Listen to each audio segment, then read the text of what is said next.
The Immobilia is an iconic building in the history of Egyptian cinema. Standing just north of Abd el-Khaliq Sarwat Street in downtown Cairo, the building has hosted many production companies, housed many movie stars, attracted many cinephiles to its cineclubs, and even featured in films like Haya Aw Maut and Qissa Mamnoua. The majestic white building has its entrance in a small dark alley, behind a grand metal door leading onto marble stairs in a huge, badly lit lobby. Sand and dirt accumulate on an unlit neon sign bearing the Arabic caption of a long-gone production house, the Heliopolis Company for Film Production. The failing lights and the deteriorating interior cement the impression that this building was iconic in a bygone era, but is now falling into disuse. I'm filled with excitement and angst when I first entered the lobby on September 2nd, 2013. This was the very first time I would visit a production company, what I had envisioned for a whole year as the start of my field research. Not caring much about the storied building, I go straight to the 6th floor, where I have an appointment with the general manager of New Century, Ahmed Badawi. 3 middle-aged men sit in the office, 2 on waiting chairs, and 1 behind a small desk in what looks like a very narrow vestibule. The man behind the desk stands up. "Yes, sir?" he asks, with the half-upright, half-suspicious tone characteristic of gatekeepers in Cairo. "I'm here to meet Mr. Ahmed Badawi." "What?" exclaims the man as he leans in. I had spoken too softly as usual. "I have an appointment with Mr. Ahmed Badawi." The man walks behind his desk, opens a glass door leading further into the office, and asks me to sit down on a small leather couch next to the entrance.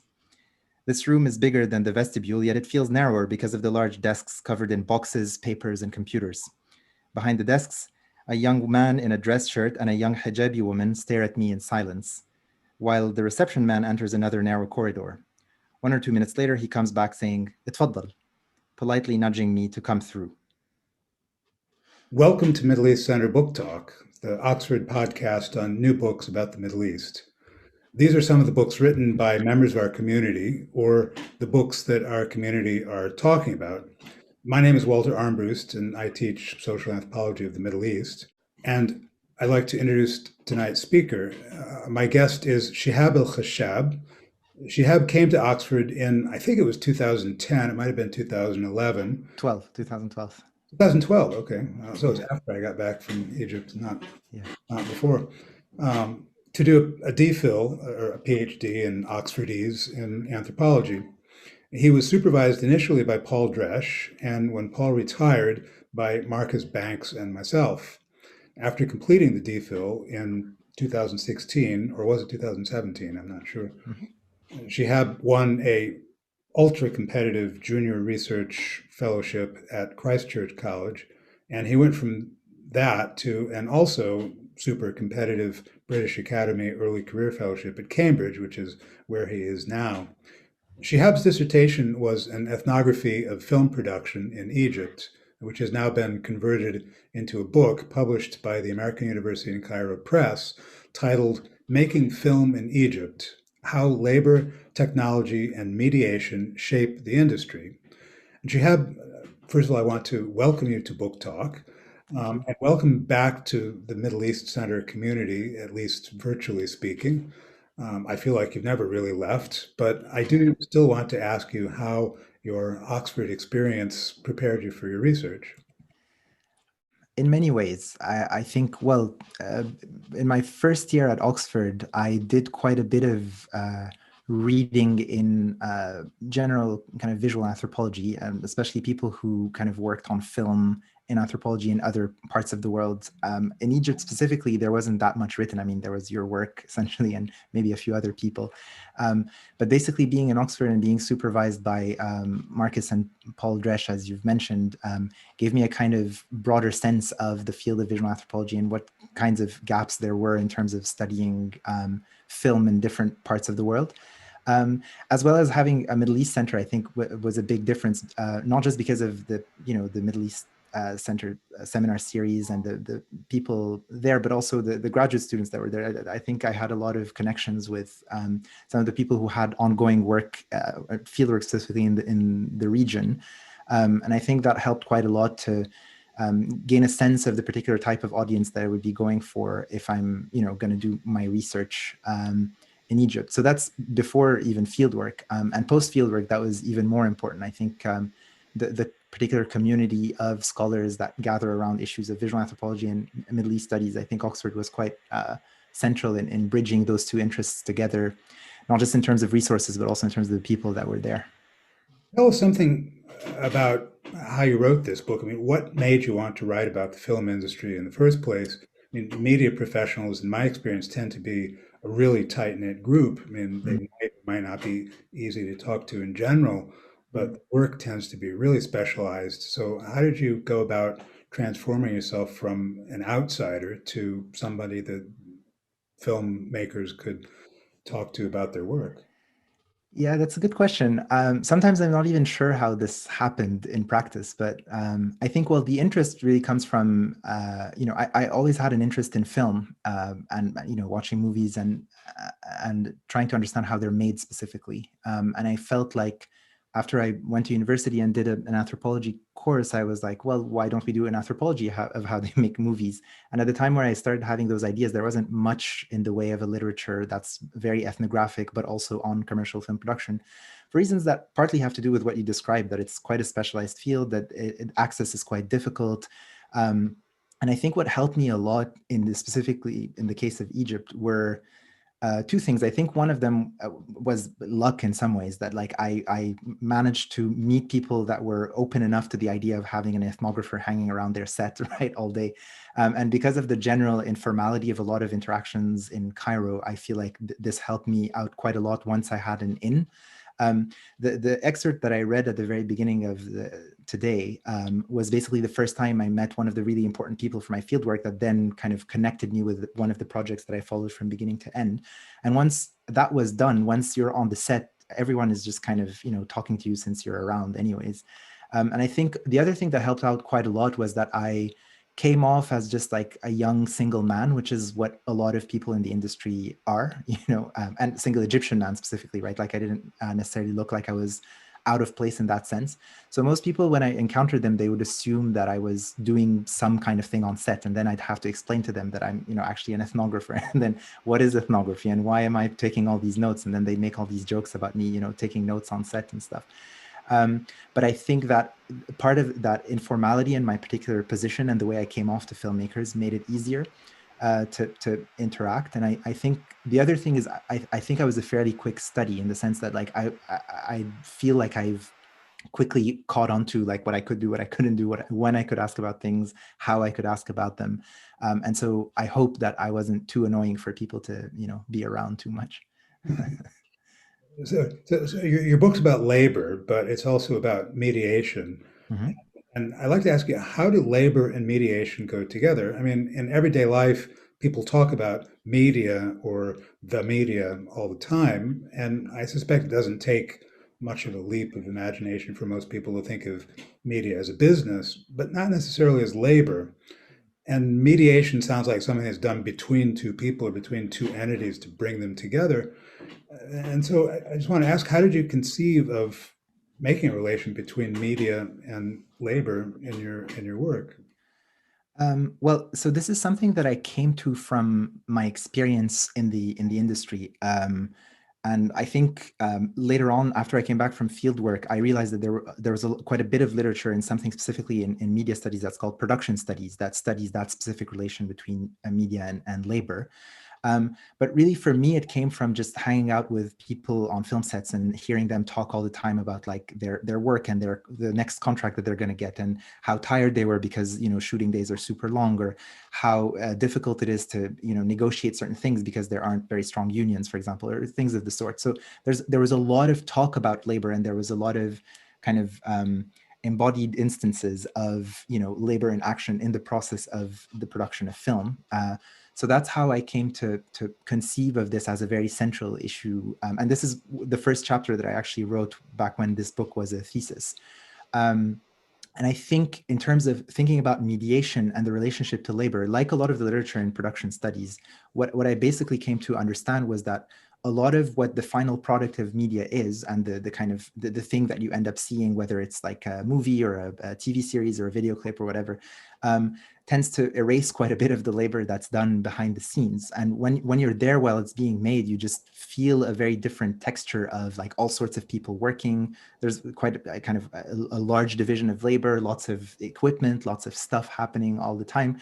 And so to conceive of the process that leads to the making of a finished kind of polished product as a series of, mediations in some ways. It's something that, it's not just me who's doing it, but like a lot of other people who work on media. But this is something that really comes from that experience of like being there and thinking about it in that way. Which, like, if you're sitting at home and just watching things on YouTube, or watching this interview on a podcast on YouTube or something, then you don't necessarily get to understand the thickness and complexity of the division of labor that goes into it. Ethnography is supposed to be based on what anthropologists often describe as participant observation. I mean, in other words, you're supposed to do stuff with people. You're not supposed to observe them or interview them. And so what did participant observation mean in this book? I mean, did you actually work in the film industry? Yeah, I think it meant different things to me in different projects. I think so in one of the main projects I was in, I was much more of an observer than a participant. I was a participant in the sense that I like hung out around, but and closer than like someone who's outside of the set would be, for example, but not so close that I would be like involved in some direct decisions on the movie. But in the other movie that I worked in, which is called Poisonous Roses, I actually worked in that movie. I was like a contracted worker. I did some casting. I did some production, like scouting. I did some a little bit of things here and there to help out because it was a bit of a smaller production. And so in that case, the participation was much more direct. And that experience was really important for me in terms of putting into perspective a lot of the things that people had told me or that I'd seen, but hadn't like developed the feelings of as much as when I was working on that film. And so I think, like in a lot of participant observation, it's a kind of clunky term, but to different degrees, you're participating, to different degrees, you're observing. But more importantly than that, I think you're doing something that's quite similar to what a lot of other people in that same world are doing. It's just you're doing it more systematically and taking notes about it and trying to make like a monograph out of it in the end and so on. But in some sense, like a lot of what I was doing, trying to learn how the industry was a little bit like other novices in the industry. So like in some of the projects that I worked on, it was my first project, let's say, working on, and then other people too. And a lot of what they did to try to learn what was going on and try to kind of get someone's attention to, help them understand what's happening and so on is actually quite similar. I feel like the main difference is ultimately like the broader goal that you have, let's say, whether it's to integrate the industry or to like write a book about it, which was my goal. And I mentioned in the book that a lot of people didn't really believe me when I would say that I'm not in it to become a director, right? I'm in it to write this book. And they were like, no, that's not true. You're going to learn all this experience and you're going to come and take our jobs and stuff. So yeah, and I think in some ways their perception of that particular dynamic isn't inaccurate in a way. Like I could have, ultimately decided to like integrate the industry in some way, but yeah, I was after something a little bit different and odd from their perspective, I think. You talk in the book about artistic and executive forms of labor, and probably most people have some sense of the artistic side of a film, or at least, we conventionally assign the function of the author to the director, and I guess people attribute some degrees of artistry to actors and writers and the people who write the film's music and so forth. What do we gain from learning about the executive side of making a film?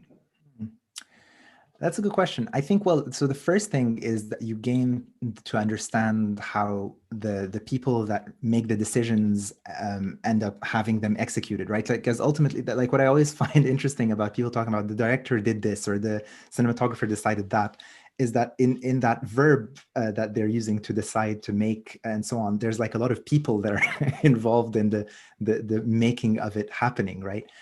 So I think very basically, that's one of the things you get out of it. The other thing you get out of it, I think, is a sense of all the different points at which some kind of unspoken decisions get taken based on the particular habits that executive workers have in certain, domains, whether they're the production workers, whether they're, the ones that execute the sets or the ones that, execute the lightings and the camera movements and so on. They do play a large role in some kind of unspoken embodied ways in terms of how the films end up being made.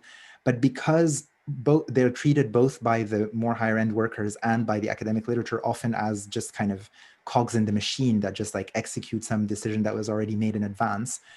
There's not much thought given to the fact that they actually intervene in quite instrumental ways in, first of all, making it work, but also giving the movie a particular shape, which I didn't really kind of detail at much length in the book, but I mean, there's a lot of ways in which the particular way in which workers are trained in the industry, especially executive workers, influences the particular quality of the final product. This is something that I've conveyed in bits and pieces, but that I think is quite important to know about, like, you know, this aspect of the industry. And the other thing I would say about this whole artistic and executive dynamic that I think is quite important is to understand that the industry is a hierarchical space, that it's not like, you know, everyone is having fun and collaborating and then making something at the end. That in order for a film to be made in a kind of industrial capitalist society like Cairo is, you have to have some form of exploitation, right? Which isn't a word I've used in the book, but this is basically what a lot of the relationships of labor in the industry are. And a lot of the labor complaints that some of the lower end or executive workers have to do with that particular dynamic of exploitation. So that, you know, by the end, you see a movie that looks glossy and nice and so on, but a lot of stuff had to go into it before you see it as it is. So yeah, these are the things I think you can learn. Okay. One of the things you write about is scouting locations for shooting scenes, which means not just finding a place that looks right for the scene, but coordinating all the stuff that has to happen to make the scene be realized. Mm-hmm. Could you briefly talk us through that process? I mean, when we watch a scene in a film, ideally it's supposed to look seamless. I mean, usually the goal is to make it look as natural as possible so that the person watching feels a sensation of looking at something real or even being in it. But what actually happens to produce that effect? I mean, if you can just like talk through one particularly memorable scene. Yeah, sure. I mean, one of the movies that I followed is called Decor. One of the apartments that they shot the world of Mustafa and Maha, two of the characters, in, was an apartment in Garden City. So ultimately, it ended up being an apartment in Garden City. For months before then, the production crew was going around Cairo, photographing different apartments, and basically trying to coordinate with real estate agents. So there's a quite kind of interesting connection between the production side of things and the real estate world of Cairo, where a lot of real estate agents actually have lists of apartments that are open for shooting. And then, you know, the production workers will go visit a bunch of them, take pictures, come back to the office, and then decide which ones they'll show to the main crew, like the director and the cinematographer and the art directors. And that crew kind of, based on these pictures, starts thinking, okay, maybe these 2 or 3 locations are fine.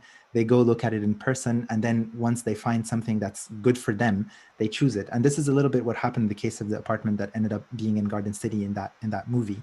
And a lot of the reasons in that specific case that they gave for why they chose the apartment had to do with things that are quite, you know, aesthetic in a way, that have to do with like what the final film will look like. But part of what I try to explain in the book is how, in order for them to, you know, imagine that relationship between essentially the kind of scouting images that they have in the present and whatever will be in the future, they have to basically, as kind of artistic crew members, abstract a lot of the labor and time that it takes to actually come to some kind of narrowed down decision about a couple of apartments to visit. And so part of the production of the feeling of seamlessness has to do with this way of shedding away, in a sense, all the stuff that has to go into kind of finding the right place. And once you do find the right place, you try and shed away, again, a lot of other stuff. So for example, you know, the way they've rearranged the apartment in some ways in order for the camera to be able to circulate within it quite well. Part of the reason they chose that apartment was because it was quite large, so they could do camera movements in some ways that they couldn't have in a smaller place. The other part of the other reason was because there are several layers within the apartment, which, you know, gave something nice in terms of the depth of the image and things like that. But in order for them to reach those decisions, as I try to explain, it takes quite a lot more than just kind of thinking that it will look realistic or it'll be nice in the end and so on. So, you know, that's, I think, the process in a way of how that happens. There's many steps. The final chapter is called Enchantment. And Yeah. I understood that we're supposed to be living in a more or less disenchanted world in many ways. Yeah. Although media are certainly one of the things in our lives that exercise our imaginations in ways that can't be rationalized, sort of described in a rational way. But I'm wondering if people making the film feel a sense of enchantment, or do they just look at the film and remember all the stuff that they had to do to make, to bring the film to life? I mean, I suppose in a way the people who work on the film are the ones who, know what went into the sausage. I mean, Yeah. can you actually enjoy the sausage knowing what went into it?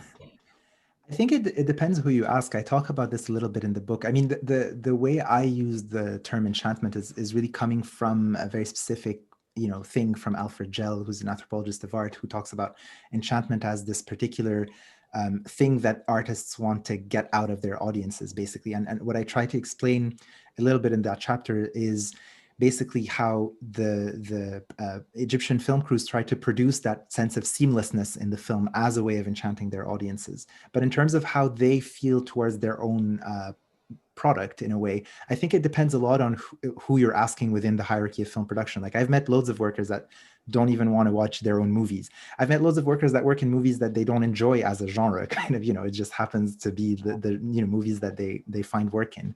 I met a lot of workers, which I also wrote about, that think of cinema as somewhat of a kind of morally opprobrious thing, right? Like, there's a lot of workers who work especially in the kind of more executive side of things that don't necessarily think of cinema as like necessarily this great thing as directors, kind of projectors, screenwriters, and so on.